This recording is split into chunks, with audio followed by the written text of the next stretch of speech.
Mega engineering.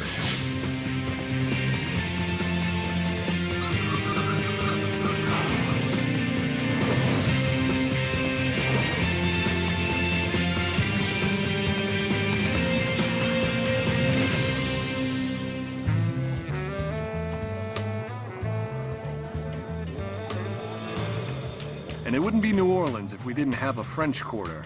Here on New Bourbon Street, we've got one of the best ocean views in the city. Actually, it's all ocean views in this city.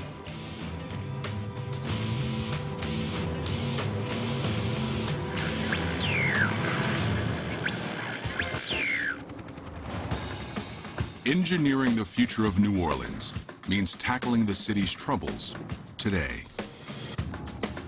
This historic city,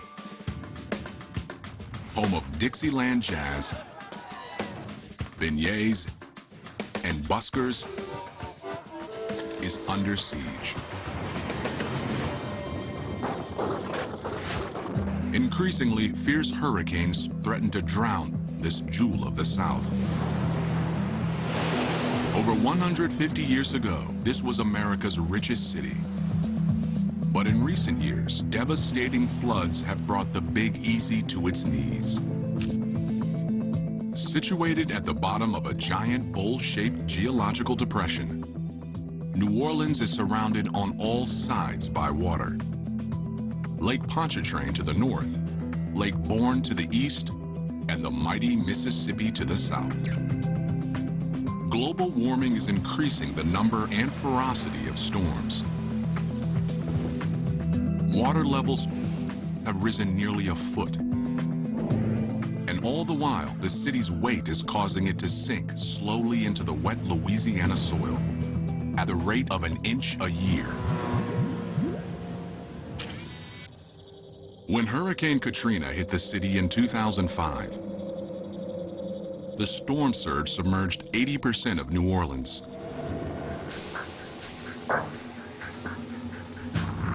$200,000 people were left homeless, and 1,500 people lost their lives. The price tag for the damage was over $80 billion. Nearly 4 years later, New Orleans is still picking up the pieces and trying to answer one burning question. Can the city be saved? Over 160,000 citizens who evacuated during Katrina have never returned. But what if this broken community could be rebuilt with a radical engineering solution that would place the city above the water forever? That's the hope among the owners of new houses like these who refuse to give up. Located in the lower 9th Ward, the worst hit part of the city, each house stands higher than Katrina's 8-foot floodline. Collins Firts is a New Orleans native of 40 years who is determined not to let another hurricane shake him. The way they build this house, it's supposed to can take 140 miles an hour wind. You got that storm-resistant glass on it, with a 2x4, whatever hit it, won't break it, you know? The main floor rests 8 feet above the ground, on piles driven 35 feet deep into the clay-like soil. This house, the way it's built, it'll be here for my great-grandchildren. Yes, indeed. This house is safe, as long as there is no storm worse than Katrina. But if the next storm brings waters higher than the last, even this house will be underwater. The next time the next one hits, those buildings will not survive because structurally they're the same buildings that blew apart in the first place. They're just new versions of the old system. No matter what we do to defy nature or to create a wall against it, there's no way we'll resist the forces of nature.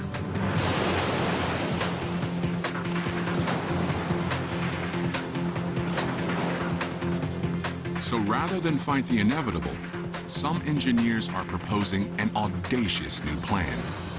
Float the entire city. By cutting the cord with land, homeowners will always remain high and dry. And there are financial advantages. Collins Foote's house requires costly support piles driven deep into Louisiana's wet clay soil, as well as expensive storm-resistant glass and wood.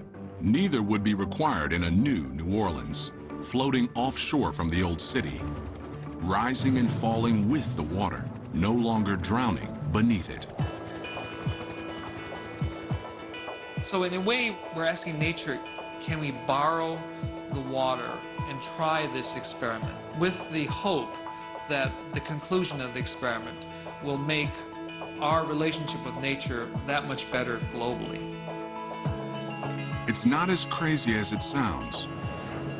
Technology has recently caught up to the idea. Advances in material science, nautical design, and maritime construction make a floating city possible. Can you build it? Yes, you can. Whatever it is, yes, you can build it. It's not a question of whether you can do it, it's a question of how you do it. For a floating New Orleans to succeed, it has to do one thing the old city couldn't: survive a killer hurricane. To do that, designers will need to study Hurricane Katrina and the engineering failures that ensued. Until we learn the lessons from nature, we will continue to have buildings and environments that are devastated by natural disasters. And New Orleans is a perfect example of that.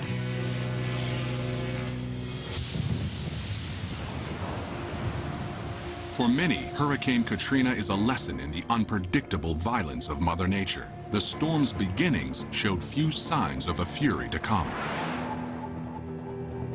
You know, Katrina grew from a disturbance that came across the tropics, and its first landfall was right across South Florida. And at the time, it really didn't look like much. The winds were barely at a Category 1 system. But as Katrina blew past Florida, the storm suddenly took a turn for the worse. It entered into an area of the Gulf of Mexico, the hottest water throughout the tropics. So here was an incredible energy source for this system to absorb. And it did. And it grew. And it grew into a major system.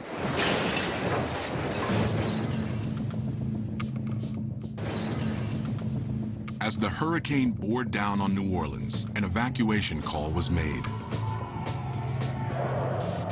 Many fled, but others assumed the city's defenses, levees, flood walls, and canals would shield them as they had in previous storms. But this time was different. New Orleans could have survived Katrina's wind and rain, but it was Katrina's 30-foot-high storm surge that overwhelmed the city.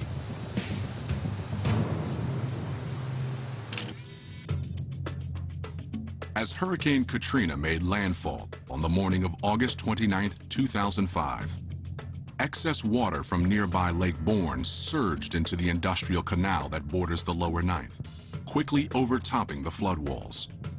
At the same time, a 15-foot-high storm surge from Lake Pontchartrain drove up the 17th Street and London Avenue canals, flooding the city.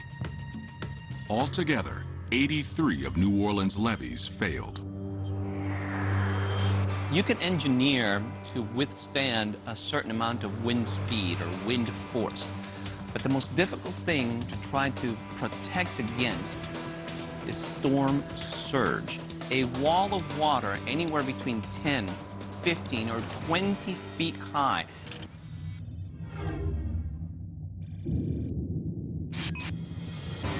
Oh, it was devastated after the storm, man.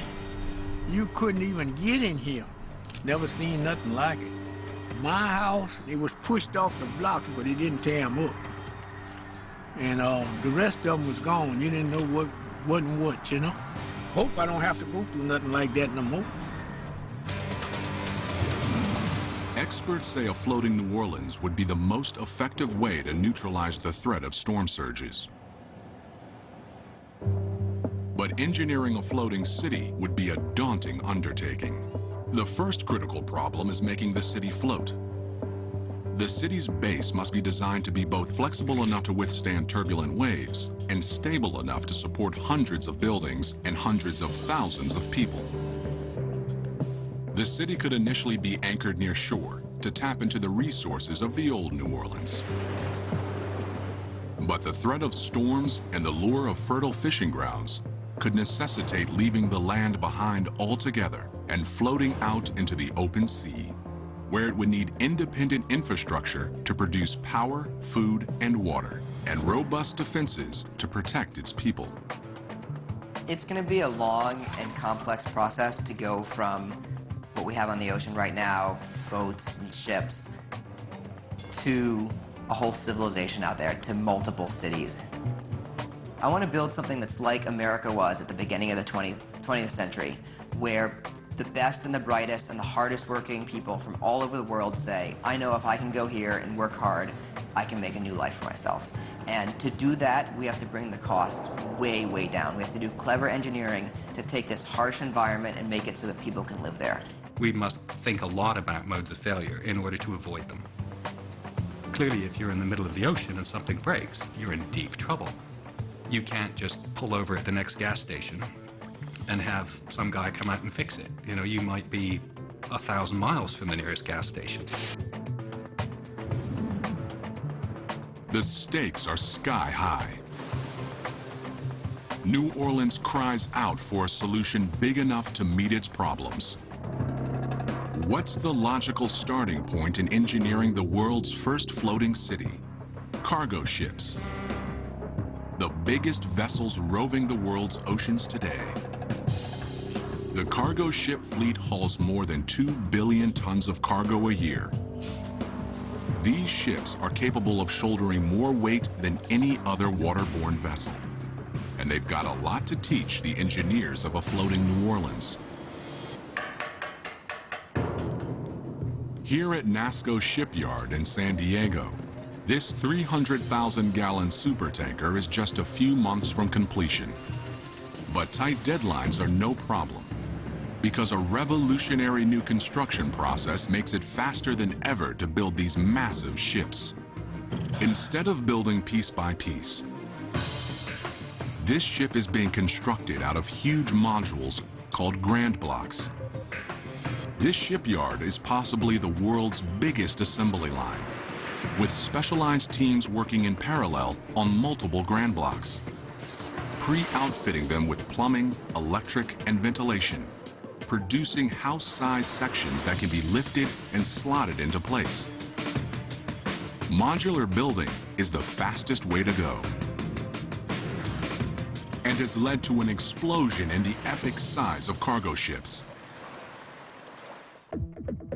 The largest have lengths of over a quarter mile and a carrying capacity of 156,000 metric tons. It seems amazing that a supertanker can ever keep afloat. But surprisingly, the key is the cargo ship's massive bulk. To carry so much weight, the ship must distribute it over as large an area as possible. In contrast, smaller boats don't carry heavy loads, so they require much less surface area on their undersides to stay afloat. But they pay a price for their small size in another area: lack of stability. Anybody who spent 5 minutes in a canoe with a paddle in one hand and a beer in another will work out really quickly what the effects of not enough stability is. The slightest shift in balance on a small boat can be enough to tip it over. But the massive size of long, wide cargo ships makes them super stable. If you've got, something that's 10 meters wide and 10 meters long and 0.1 of a meter deep, then your buoyancy is arranged over a huge area. So you can have all kinds of people running around on the top of it.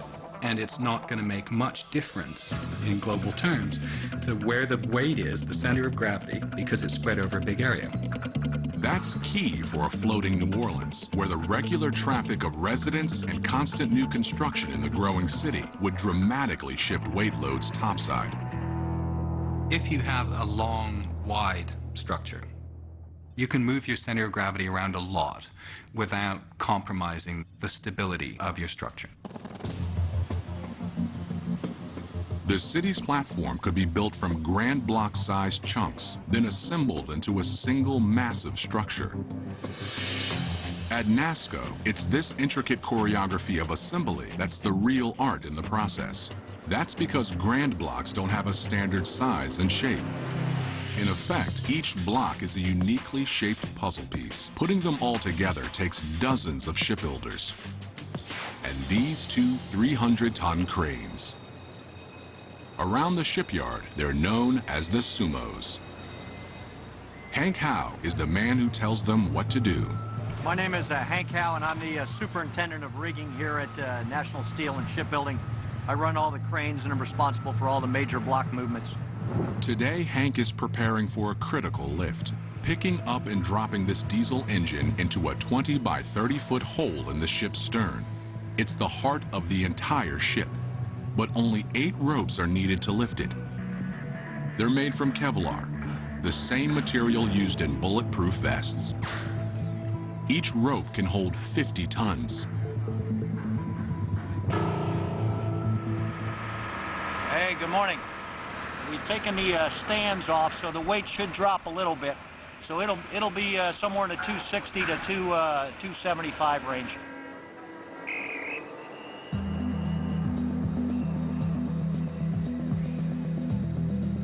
Hank has supervised over 700 grand block lifts in his career. He says each lift is a unique puzzle, since every block is shaped and outfitted differently than its neighbor. Once the block is in position above the ship, it's ready to be lowered into place. And as you can see, there's an awful lot of tight clearances and tolerances. And the number one thing we want to do is get it down safely and not cause any damage. Hank and his team work with the crane operator 17 stories above them, nudging the 280-ton engine back and forth by millimeters, finessing it into place. Finally, Hank gives the word, and the engine settles onto its mount. My boss, when I first started working here, they said that shipbuilding is the 3 Ds. It's dirty, dangerous, and it's demanding. And in this particular case, I want to make sure that we don't ever look back on it and say we should have done something differently, either because we hurt somebody or because we damaged something. So I've got one of my guys that has on his helmet, it says chess, not checkers. And that's what we're trying to do.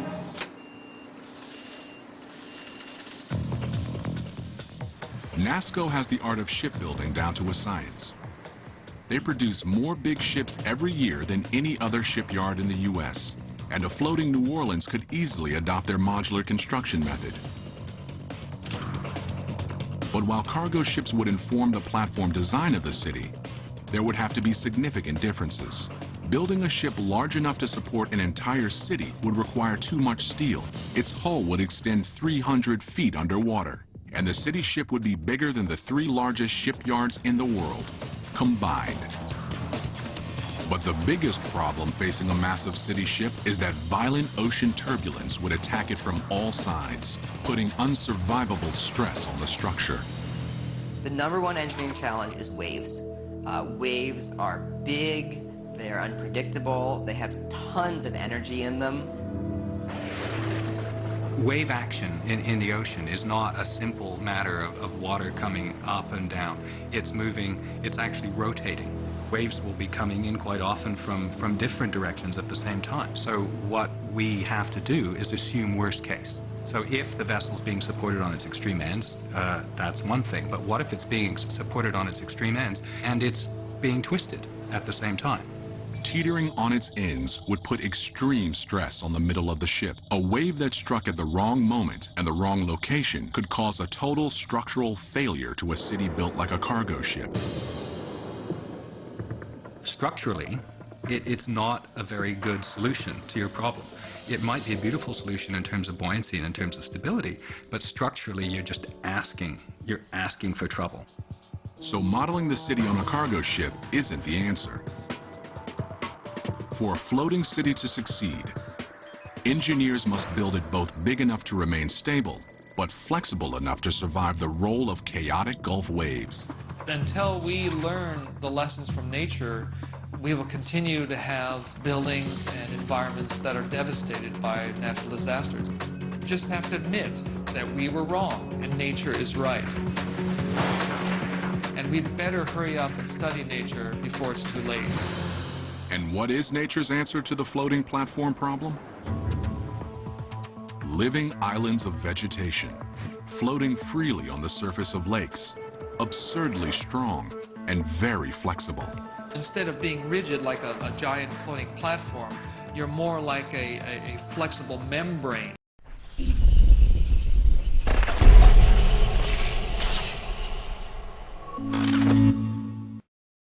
So as the ocean waves pull and twist and push, the structural system is giving away to that. It flexes with it like a living organism. Floating islands form when the root systems of water plants fuse together and detach from the muddy lake bottom. Up to 6 feet thick and with an area over 20 acres, they are found throughout the world. And here on Lake Titicaca in Peru, they have inspired man-made plant platforms capable of supporting villages of 2,000 people. These islands point the way for a floating New Orleans. Not a single rigid structure, but hundreds of small interlocking platforms joined to form a massive superstructure, big enough to stay stable, but flexible enough to roll with the water.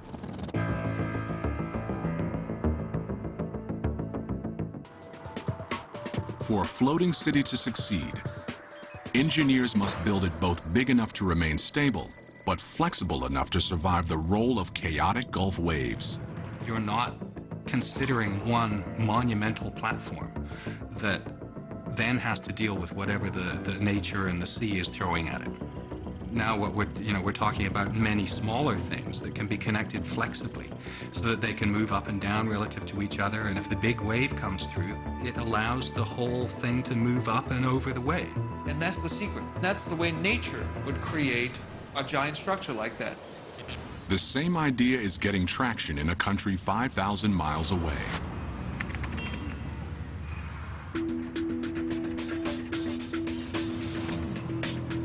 Like New Orleans, the Netherlands has battled the sea for centuries.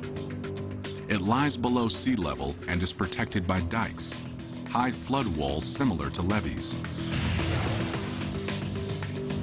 But sea levels are rising, creating what the Dutch call new water, expanding lakes on Amsterdam's edges that strangle growth and threaten to put the city underwater.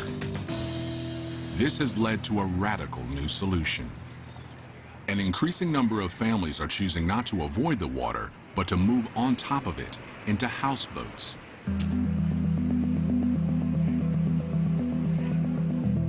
It's the only way to guarantee that your house will stay above water, and a cheap alternative in a city where new water is making land more and more expensive. But houseboats aren't perfect. They're too small and lightweight to be truly stable. And if there's any turbulence at all, they are simply too risky. But some see the new water as an opportunity and are quietly leading an expansion into enemy territory. Want ik woon hier in een land, dat is natuurlijk... It's not a passion, it's a way of life. I live in a country that's below sea level. It's one big waterfront over here. And I'm very driven by the fact that we only build here in one way, a static way, on land. And we have water all around us. So I'm trying to build in a new way, and that's on water.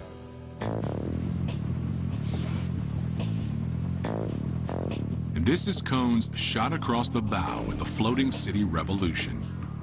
A 2-story house where the first floor actually sits below the waterline. It's a design never before attempted in traditional houseboats, made possible by an innovative hull design. Most houseboats have a shallow hull with a high center of gravity, an inherently unstable design. But Cohn's house utilizes a deep hull that dramatically lowers the center of gravity. Additionally, a ring of dense concrete around the edge of the hull helps distribute the load across the entire floating house. It means the structure is much less sensitive to waves than a traditional houseboat would be, yet still moves up and down with minor fluctuations in water levels. In the new New Orleans, deeper platforms under taller buildings would stabilize them. and ringing platforms with concrete would neutralize the shifting weights of the working city above. For Cone, individual houses are only the beginning. Well, if you're talking about urban development, it's not only about housing. There's so many types of buildings you need to create a complete city, like hotels, churches. We don't only design these houses, but we try to design a complete toolbox of solutions that can be used to make a city on water. Cone is making his grand plans a reality in a new floating suburb currently under construction. Rolf Peters is Cone's chief engineer. This development, for 300 houses in total, is the first and biggest development in floating houses in the world.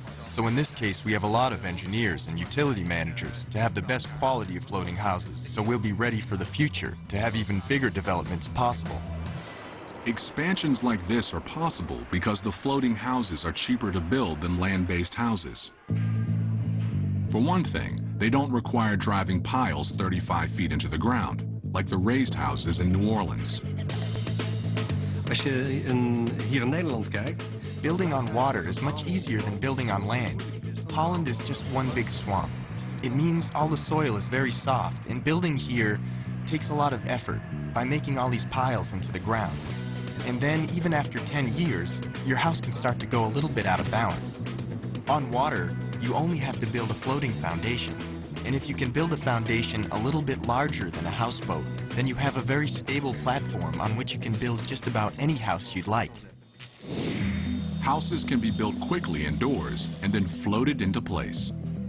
Here at ABC Ark and Bow, just outside Amsterdam, 22 floating houses are under construction. Each house begins in one of the factory's 10 working bays, called dry docks.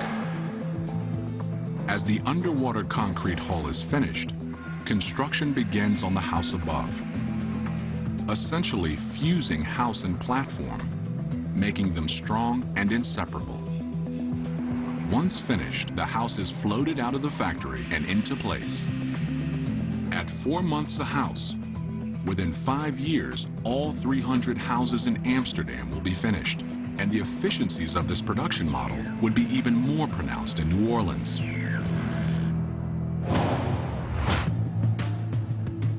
Thousands of buildings could be built in just a few years in a land-based factory, then floated out to the city and connected to each other.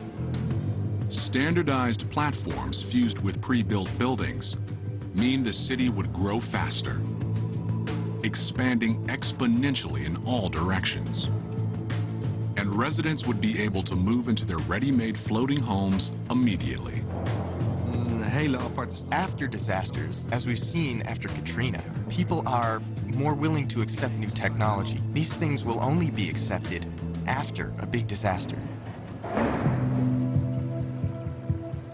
A floating New Orleans just offshore is within reach, but engineers want to go further and cut the cord from land entirely. That means finding a self-sustaining way to provide food, water, and electricity to the city's 300,000 people. No easy task, but not impossible. Since it floats, it could be possible for the entire city to change location at will. But while a mobile New Orleans presents new opportunities, it also presents sustainability challenges. Near land, New Orleans would be able to tap into the utility grid of the old city. But once unplugged from shore and on the move, the city would have to be able to draw its resources from the ocean. At the beginning, we're going to need to build things on land, import a lot of things from land. As the economies grow, as the cities get bigger and bigger, they can be more and more self-sufficient, more and more self-developing. The seeds of a truly self-sufficient floating city exist today on cruise ships. They have the job of keeping passengers cool, fed, and hydrated 24 hours a day in the middle of the ocean for a week at a time. The key to surviving comfortably in the middle of the ocean is power. Power drives every system on a cruise ship, from water supply to waste disposal. These diesel engines are the ship's power plant. They drive electrical generators that produce 11,500 kilowatts apiece each day. The power is split between two separate systems. 2/3 go to the ship's propulsion system, called azipods, and the rest is used to power all the other systems on the ship. New Orleans could produce and distribute energy the same way.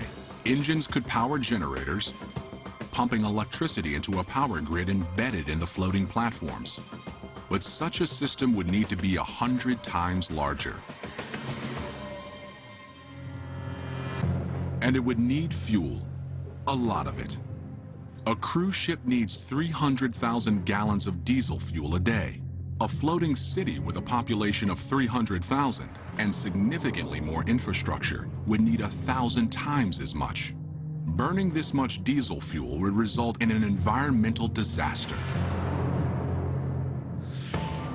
Instead, the New Orleans could power its generators with alternative fuels. Wind turbines have the same energy output as a ship's diesel engines. Solar panels could feed additional energy into the power grid. But the greatest source of power available to a floating city would be the ocean itself. It's a method of generating power called ocean thermal energy conversion. The basic idea is that the water temperatures of the ocean vary quite a bit from the warm surface to the very, very cold depths. And that temperature differential can be translated into electrical energy. The principle is the same as that in heat pumps found in refrigerators and air conditioners. A thermodynamic engine is placed between a high and a low temperature reservoir. Heat generates steam that flows from one reservoir to another, turning a low pressure turbine and generating power. By drawing energy from the ocean, the city would have an infinite fuel supply, and that would be critical to meeting another constant need for residents: water. Humans need 3 liters of water a day to survive, but the water in the ocean is undrinkable. Consuming ocean water floods the body with salt, causing human cells to dehydrate. Seizures, unconsciousness, kidney failure, and brain damage soon follow. This cruise ship runs the ocean water through an engineering gauntlet, essentially stripping out the salt. 260,000 gallons of water are sucked into the ship each day and piped into the desalinization tank. This filters the water, decreasing the salt content by 3,500%. But it also takes out essential minerals that the body needs. So a mineralizing machine puts them back in. Then the water is sterilized and stored in these 500,000-gallon tanks. The floating city could make its water the same way. But the infrastructure would need to be scaled up by 100-fold to process nearly 30 million gallons of water a day. But while a cruise ship can turn salt water into drinking water, salt water is useless for agriculture. A cruise ship is completely dependent on land for food. A week-long voyage requires 770 tons of it, including 51,000 pounds of beef, 106,000 pounds of chicken, and 115,000 heads of lettuce. This land-to-ship supply chain is fine for short-duration journeys, but a floating city could conceivably need to be self-sufficient for much longer stretches of time. Unshackled from shore, the floating New Orleans would be free to mine a great new resource: the ocean itself. Fruits and vegetables genetically altered to thrive in salt water could be grown in rooftop gardens. New Orleans' fishing and shrimping community would flourish again in open waters far offshore. A mobile New Orleans could follow fish southward through the Gulf. I really do see the ocean as a place for freedom. Part of it is that it's the last unclaimed frontier. All land is claimed right now. Every rock above water at high tide is claimed because it extends fishing and oil rights for some country. So the ocean is really, as some people have said, the last free place on Earth. As the city moved away from shore, it would still need a means of resupplying essential goods. But the Gulf of Mexico is volatile, especially during the stormy summer months. And in emergencies, relying on supplies from slow-moving ships isn't ideal. If there's a weather situation that prevents supply ships from bringing in reinforcements or food and things like that, that can be a very difficult time for people on the water. The city would need a lifeline in tough times. And these could be the engineering answer New Orleans is looking for. These could be the engineering answer New Orleans is looking for. They're called unmanned surface vessels, or USVs for short. The high seas are lawless. New Orleans would need robust defenses to counter the greatest man-made threat on the ocean today: pirates. A floating New Orleans would be an all-too-attractive target. As a first layer of defense, unmanned surface vessels would be the floating city's guard dog.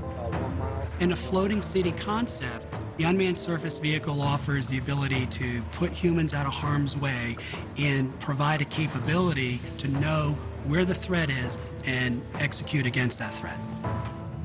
The fleet of USVs equipped with sonar would be able to type and track every craft in their vicinity and share information to patrol the waters around Navy ships. The USVs could repulse threats safely, miles away from the city. Today's threats that are emerging are faster, stronger, quicker, and these unmanned surface vehicles are geared to respond rapidly to those threats. But New Orleans won't have conquered all its demons until it passes a final test. Hurricane season.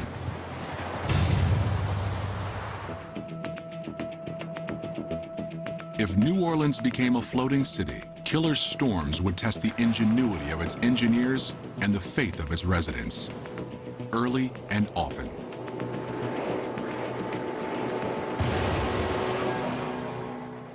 Imagine fishing season has led the floating city 300 miles from shore, and thousands of late summer tourists have flooded the French Quarter.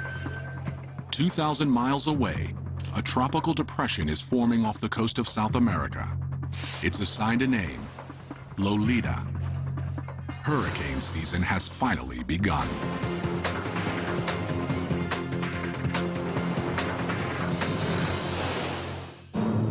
Now, typically, most systems happen throughout the Atlantic Ocean. And then the Bermuda High pushes these systems through the Atlantic Ocean and then into the Caribbean and the eastern U.S. From June through September, the region averages over 10 storms. It's Phil Farrow's job to keep a close eye on the skies. As a meteorologist in Miami, Florida, he's forecast storms like Hurricane Andrew, which did $27 billion of damage in 1992, and Hurricane Katrina, which dumped 1.5 feet of rain on southern Florida on its way to New Orleans. Unfortunately, storms these days are getting worse and worse. That's because global warming is raising water temperatures in the Atlantic, and warm water is fuel for hurricanes. It's bad news for a floating city. Since the 60s, the water temperature in the Gulf of Mexico has gone up 1/10 of a degree. That may not sound like much, but if it continues to warm up, that's just extra energy for hurricanes to use to grow bigger and stronger. Fueled by summer heat, Lolita's loose cluster of thunderstorms swirls faster and faster. Tropical Storm Lolita is picking up steam in the Atlantic. We're going to keep an eye on this one and keep you updated as the situation changes. As Lolita pushes into the Gulf, it feeds on energy in the hot water currents beneath it. The thunderstorms churn faster, winds exceed 100 miles an hour, and waves tower more than 20 feet high. Tropical Storm Lolita is now a full-fledged hurricane, growing in power while Gulf Stream winds drive it straight into the path of the floating city. Hurricane Lolita is picking up intensity. This is going to be a big one. If you're out in the open water, you are on your own. The waves coming at you, getting bigger and stronger, and it's a destructive wall of water. How do you engineer against that? It's a very difficult thing. But the new city is engineered to ride out such storms. To a point, the storm surge rolls under the city's modular platforms instead of crashing over them. And wind damage is minimal because of the city's low-profile skyline. But while its defenses are adequate for a relatively minor Category 1 or even Category 2 storm, more powerful hurricanes are a different story. On the ocean, storms can shift gears without warning. The intensity of a storm can change dramatically in a matter of hours, and that's the real danger with these systems. You can prepare for their arrival, it's just very difficult to prepare for their fury. In the old New Orleans, citizens handled hurricanes by fleeing. Mandatory evacuations during Katrina saved many, but not all. Floating city planners aren't willing to take their chances this time. There is no reason to meet one of these monsters head-on, because you're always going to lose. No matter how well-designed you think it is, no matter how strong you think the structure is, get out of the way. Winds are picking up to 140 miles an hour. The storm surge looks like it could be extremely dangerous. We could be staring another Katrina in the face. Evacuating 300,000 people via rescue ships or unmanned surface vessels would be unrealistic in the middle of stormy seas. And even if it could be done, there might be no land close enough to evacuate to. Some have proposed another solution. Instead of evacuating people, the entire city could be designed to get out of harm's way. It could be done with the help of a state-of-the-art propulsion technology called the Azipod. The Azipod is a combination propeller and rudder, capable of driving a ship in any direction and turning on a dime. An array of Azipods could be installed underneath the floating city, giving it maximum propulsion power and total freedom in any direction. But when facing a deadly Category 5 bearing down at 25 miles an hour, the city would have to move fast. Lolita's getting too big. The city's tall, heavy downtown modules could potentially be too cumbersome to move quickly. But downtown could be evacuated into residential modules that scattered before the storm.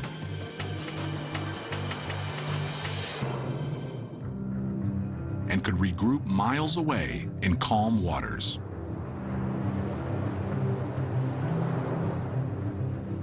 It's a project many say is impossible, even reckless. But a new New Orleans is not only possible, it may be essential. It's creating an experimental stage where we can take the most sensible technologies we have today and the most sensible social structures and say, okay, let's try this. A new New Orleans would be a beacon, drawing a scattered community back together and letting the proud city float above its troubles once and for all.